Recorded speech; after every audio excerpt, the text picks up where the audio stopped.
हिंदवी हिंदवी हिंदवी हिंदवी हिंदवी. आई आई घराचं मांगल्य असते तर वडील घराचं अस्तित्व. आई मायेचा ऊत असते तर वडील आधाराचा पूर.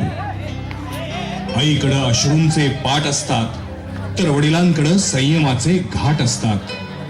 आई घराचं छप्पर असते तर वडील घराच्या भिंती असतात. देवादिकांनी साधू संतांनी आईला जसं श्रेष्ठ समजलं मानलं तसंच स्थान वडिलांना.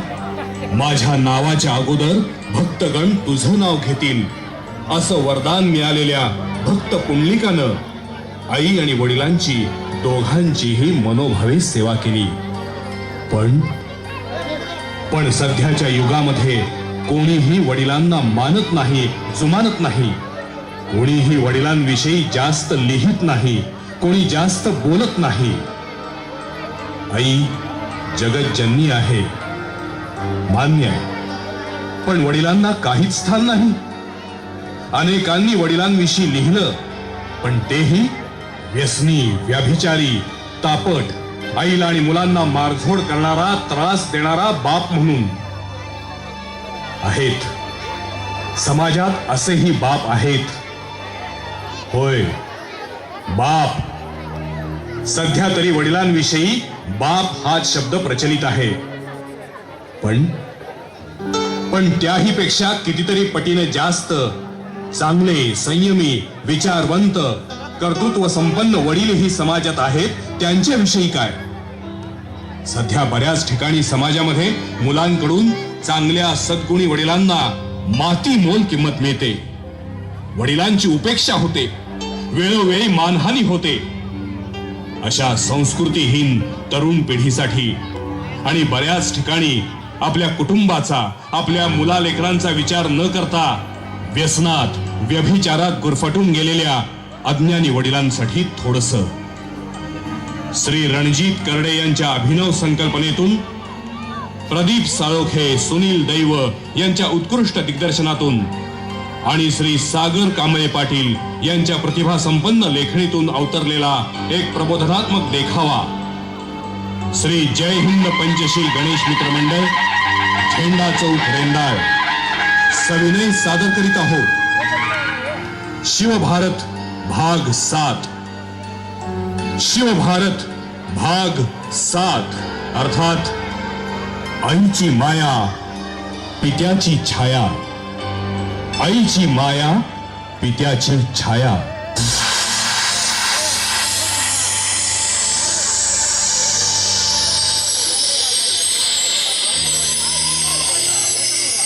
सध्या बऱ्याच ठिकाणी वडिलांना अकार्यक्षम मानलं जातं, पण अगदी अनादी काळापासून आई बरोबरच वडिलांची महती गायली आहे.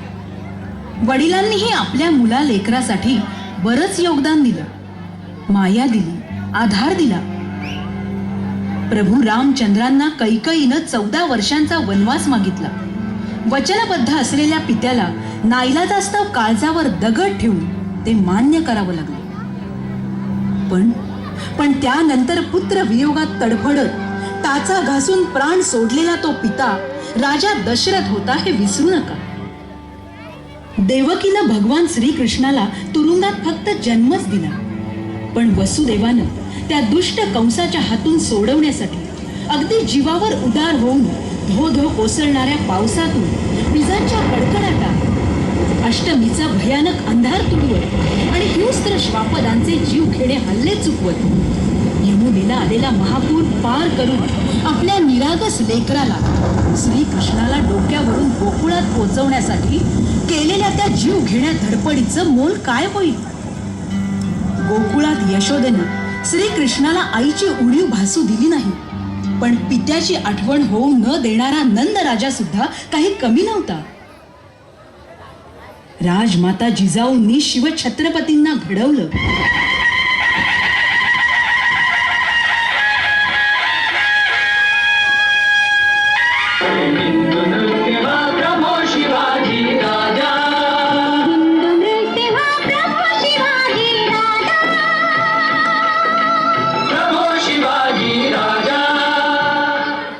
पण त्यासाठी स्फूर्ती देणारे अत्यंत प्रतिकूल परिस्थितीत स्वराज्य निर्मितीची संकल्पना उरी बाळगून आपल्या समशेरीची दहशत दिल्लीपर्यंत बसवणाऱ्या पित्याचे, शहाजी राजांचे योगदानही त्याच तोलामोलाचे होते.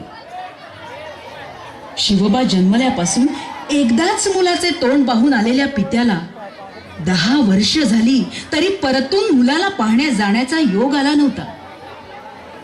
दोन्हीकडं अंतर मनातून ओढ लागली होती. मावळतीकडून वाहणाऱ्या वाऱ्यानं चिमुकल्या शिवबाच्या हाकेची लहर मंगळुरात वास्तव्यास असणाऱ्या शहाजी राजांच्या कानापर्यंत पोहोचवली. आबासाहेब, आबासाहेब, आबासाहेब. आणि त्याच सरशी वादळाच्या वेगानं निरोप येऊन पुण्याच्या लाल महालात धडकला. आनंदाला ऊत आला आणि शिवबा निघाला. वयाच्या 10व्या वर्षी आपल्या पित्याला प्रथम दर्शनी पाहण्यास मंगळुरात आला. आणि हा महाराष्ट्राचा सह्याद्री आपल्या हिमालयासारख्या पित्याला आपण घेतलेल्या युद्ध कलेच्या शिक्षणाचे प्रात्यक्षिक करून दाखवू लागला.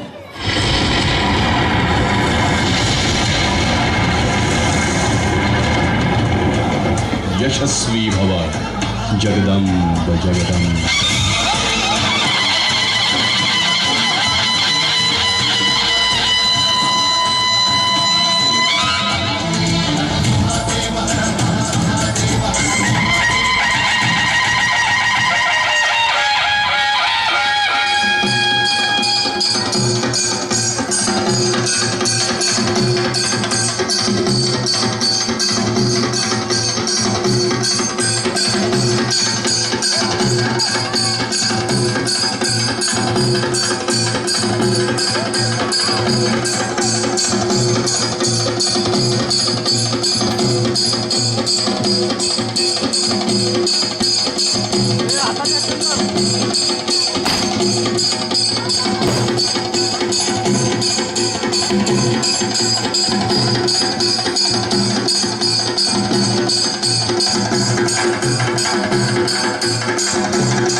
सुंदर, अतिशय सुंदर.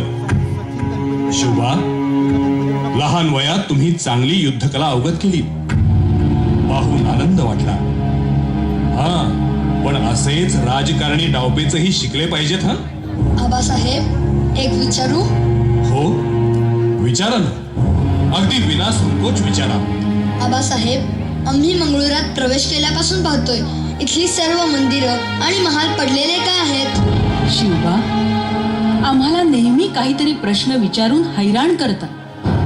आबासाहेबांनाही. राणीसाहेब, आम्ही ऐकून होतो आमचे शिवबा फार चौकस बुद्धीचे आहेत. त्यांचा कोणताही प्रश्न टाळू नका. अहो, यातूनच तर लहान मुलं शिकतात. शिवबा, ही दुर्दशा म्हणजे हिंदुस्थानच्या भूमीवर परकीय ग्रहणांची पडलेली वक्रदृष्टी आणि स्वकीयांची गुलामगिरी. म्हणजे आम्ही समजलो नाही. म्हणजे हे दिल्ली, विजापूर, अहमदनगर, गोवळकोंड्याचे बादशाह यांनी परकीय मुलखातून येऊन इथं राज्य स्थापन केली आणि सत्तेसाठी, राज्य विस्तारासाठी एकमेकांशी लढू लागले. पण त्यासाठी लढणारे कोण आहेत? कोण? फार मोठं दुर्दैव आहे आपलं, फार मोठं. हे लढणारे, मरणारे आणि त्यांचा हा सर्व अत्याचार प्रेक्षकांनी खाली बसून घ्यावे. सगळे हिंदू, सगळे मराठे. तांत्रिक अडचण आलेली आहे. का लढतात?